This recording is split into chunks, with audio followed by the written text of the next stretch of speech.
तेज जानवरों के बारे में बताने वाला हूं जिनके बारे में ये माना जाता है कि उन्हें राक्षसों ने बनाया है। Number 5, अकारी monkey. बंदर अपनी लंबी पूंछ के सहारे एक पेड़ से दूसरे पेड़ पर कूदने वाले जानवर हैं जो बेहद प्यारे लगते हैं और ऐसे कई सारे बंदर हमारी पृथ्वी पर हैं। लेकिन अकारी बंदर बाकी बंदरों से अलग होते हैं क्योंकि इनकी पूंछ नहीं होती। लेकिन ये सिर्फ इनकी आधी मुसीबत है। अकारी मंकी देखने में बिल्कुल प्यारे नहीं लगते। इस जीव का पूरा शरीर घने बालों से ढका हुआ है। इनका चेहरा बहुत गाढ़े लाल रंग से ढका होता है।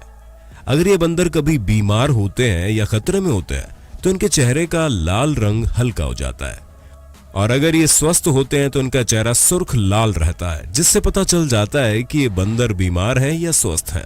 इन बंदरों की बनावट के पीछे कुछ काली शक्तियों को माना जाता है जो साउथ अमेरिकन कॉन्टिनेंट में पाई जाती है। Number 4, goblin shark. दुनिया में पहली बार लोगों ने 1897 में शार्क की मौजूदगी के बारे में जाना था, जब पहली बार इन्हें जापान में पकड़ा गया था।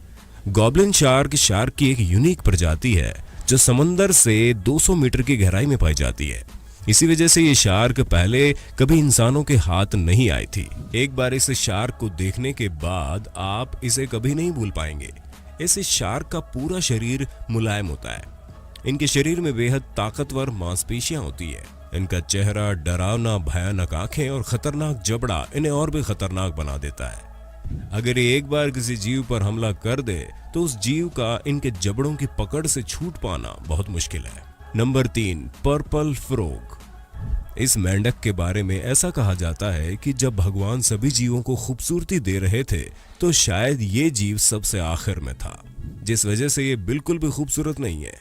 इस जीव के असामान्य शरीर को देखकर ऐसा लगता है कि इसे प्रकृति ने नहीं बल्कि दानवों ने बनाया है। ये जीव साल 2003 में खोजा गया था। पर्पल फ्रॉग सिर्फ इंडिया के वेस्टर्न घाट में पाए जाते हैं। इंडिया के अलावा आप इसे पृथ्वी के किसी और हिस्से में नहीं ढूंढ सकते। ये अपनी जिंदगी का ज्यादातर समय जमीन के नीचे बिताते हैं और एक साल में सिर्फ 2 हफ्ते के लिए ही सतह पर आते हैं।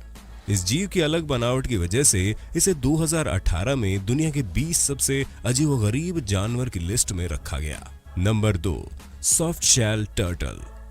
अगर आप इसे पहली बार देखो तो ये देखने पर छोटी ईल की तरह लगता है। ये कछुआ दुनिया भर में पाए जाने वाले सभी कछुओं से अलग है। इस कछुए का शरीर बेहद मुलायम होता है। इनका शेल सख्त होने की वजह से बहुत सॉफ्ट है। सॉफ्ट शेल टर्टल अपना ज्यादातर समय पानी में बिताते हैं और साथ ही अपनी त्वचा से भी सांस ले सकते हैं। सॉफ्ट शेल टर्टल पानी के नीचे खुद को मिट्टी से ढक लेते हैं और जैसे ही कोई मछली इनके पास आती है तो उस पर हमला कर देते हैं। Number 1, red lip batfish. इस मछली को देखने पर ऐसा लगता है जैसे इसने होठों पर लिपस्टिक लगा रखी हो। इसी वजह से इस मछली को रेड लिप बैटफिश कहा जाता है। रेड लिप बैटफिश एक ऐसी अनोखी मछली है जो पानी के अंदर रहती है लेकिन तैरती नहीं है। ये पानी में तैरती नहीं है लेकिन भागती जरूर है। इस मछली के सर की बनावट को एलिज्म कहा जाता है। ये मछली खाना खाने के लिए मुंह खोलकर पानी में दौड़ती है और रास्ते में आने वाले छोटे कीटों या मछलियों को खा लेती है। तो ये